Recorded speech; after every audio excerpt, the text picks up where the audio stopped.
भाभी, ये न्याज के चावल हैं। वो अब्बू ने आज 11वीं की न्याज दी थी ना फैक्ट्री में। मैं बर्तन खाली करके देती हूँ।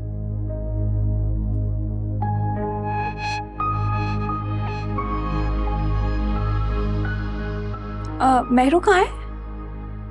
चली गई। कहाँ? उम्मीद से थी मैडम, इसलिए मैके वाले ले गए उसे। मैं तो बस ऐसे ही पूछ रही थी। ऐसे ही पूछने में और टोह लेने में फर्क होता है बीबी। ऐसे ही पूछ रही थी।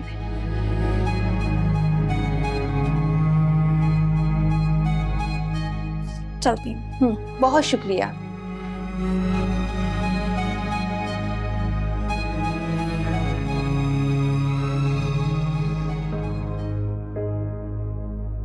क्या बात है मेहरू, तुम इतना क्यों डरी हुई हो?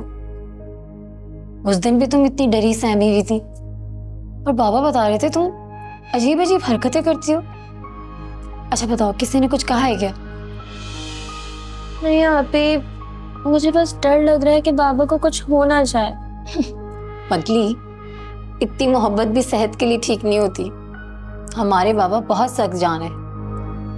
लेकिन आप ये तो हम जानते हैं ना, हमारे दुश्मन तो नहीं, और वो तो पीछे से हमला करते हैं। एक बहादुर को कैसे पता चलेगा कि उसके पीठ पीछे किसने छुरी घोंपी है? मैं सदके जाऊं, इतनी बड़ी बड़ी बातें मेरी छोटी सी गुड़िया कर रही है। वाह। बाबा को कैसे बचा सकते हैं? मैंने फातिमा खाला से बात की थी, वहां उनके घर चले जाया करो, तुम्हारा दिल भी बहल जाएगा और ये जो उल्टे सीधे ख्याल आते हैं ना, ये भी नहीं आएंगे। अच्छा सुनो, मैं उनकी तरफ जा रही हूँ। गुड्डू को कुरानी कायदे शुरू करवाना है ना, उससे लेने जाना है, तो तुम भी मेरे साथ चलो। नहीं आप कहीं मत जाए ना, आप हमारे पास नहीं रह सकती। नहीं मेरी जान, मैं कैसे रह सकती हूँ? तुम मुझसे कुछ छुपा रही हो ना मेहरू, बताओ सच सच। बस मुझे यहाँ डर लगता है। लेकिन किससे डर लगता है? अच्छा आप कुछ दिन रुक जाए ना, आप गुड्डू को भी साथ ले आए। अच्छा बाबा, मैं कुछ करती हूँ। तू समझती है तू इसे यहाँ रोक लेगी? मेरा पोल खुल जाएगा और तू बच जाएगी। तू जानती नहीं है अभी मुझे। पता नहीं उस मासूम का क्या अंजाम होगा अब। पता नहीं वो वापस भी आएगी कि नहीं। पता है मैं क्या सोच रही थी? किसी तरह उसके घर वालों का पता करो कि वो लोग रहते कहाँ हैं। ये बिल्कुल उसी तरह मुश्किल है जैसे तुम्हारी ज्योमेट्री और अलजबरा और मेरे ये थीसिस। कोशिश करने में क्या हर्ज है?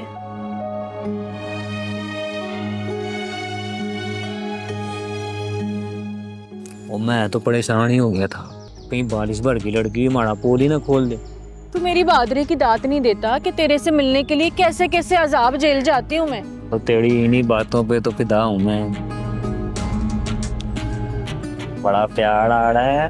और बकवास ना कर, कान खोल के सुन मेरी बात। और मैं तो यही चाहता हूँ कि तू बोलती रहे और मैं सुनता। तू मस्खरियाँ करता रहे, मैं जा रही हूँ। अच्छा रुक ना, एक तो छोटी छोटी बातों पे तू नाराज हो जाती है। मैं पूरी कोशिश कर रही हूँ कि दोनों बहनों को ना कार से चलता करूँ, और जब तक ये दोनों बहनें ना कार से नहीं चली जाती ना, तू मेरे आसपास भी ना गुजरी हो। उनको खारे साल लग जाए तो 1 साल हम नहीं मिलेंगे।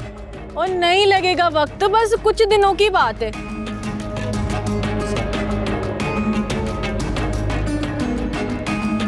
यही बात मैं कह रहा था कि जब से हमीदा बेटी मेहरू को अपने साथ ले आई, हम दोस्त हैं इमामदीन तुम्हारे, यानी कि तुम्हारे खैर ख्वाह हैं हम।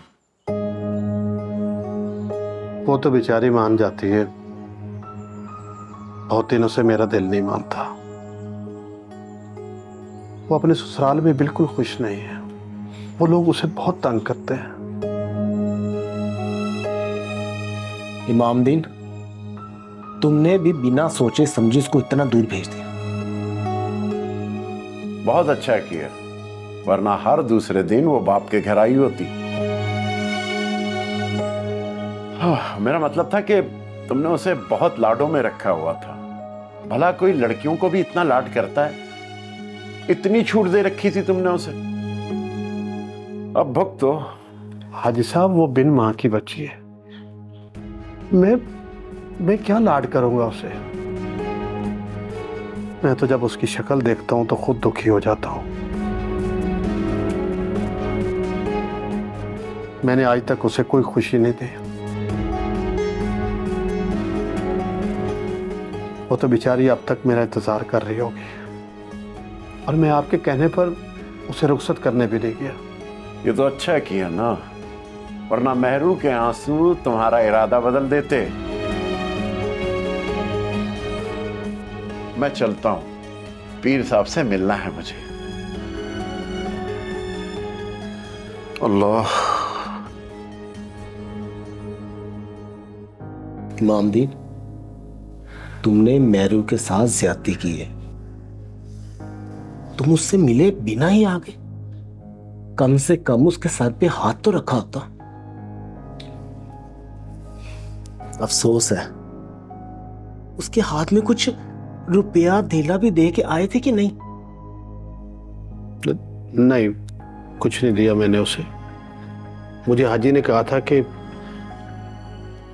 बच्ची रुखसत हो रही है तो उसको कुछ देने की जरूरत नहीं है। लो, अब हाजी तुम्हें कहेगा दरिया में छलांग मार दो, तुम दरिया में छलांग लगा दोगे।